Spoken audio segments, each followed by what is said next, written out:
Pdiang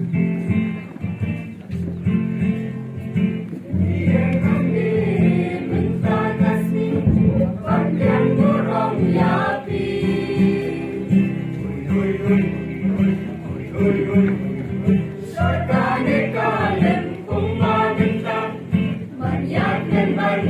Sha para Samla.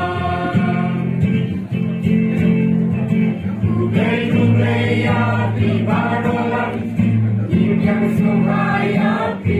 Hapoh Parish Wahlang.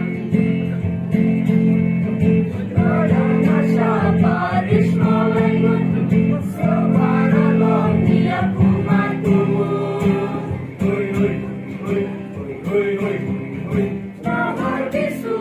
Parisau sempet di Samla sampai Nakabynta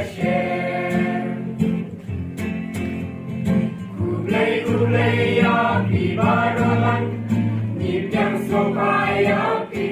Hapoh Parish Wahlang.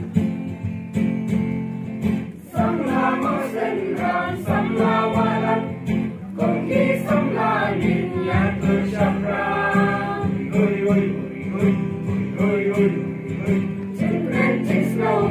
Ayong Samla Judan Jushan Bakhraw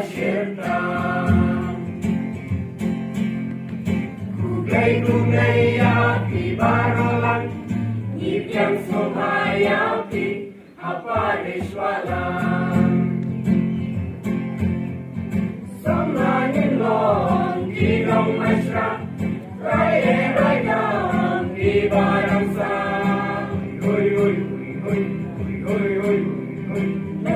Trong đi lai sai trong đi mặt đi trên lòng Samla nhìn hát bàn bên đi. Kubelai Bakhraw Pdiang Hapoh Parish Wahlang. Jingrwai cánh sai jingrwai cánh sai biến về chính sai xa là quay ba thân ngài.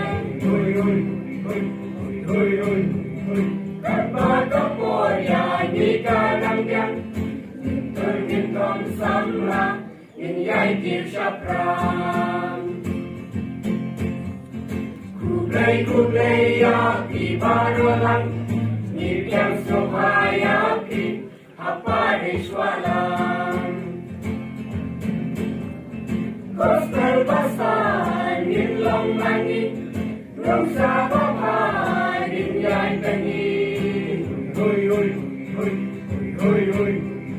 Burom Hapoh nhìn ri chân đông kỳ Samla tiếp riêng tiếp BLEI nhìn lòng.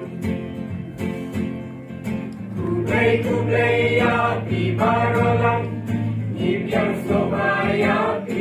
Hapoh Parish Wahlang. Kubelai Bakhraw Pdiang Hapoh Parish Wahlang.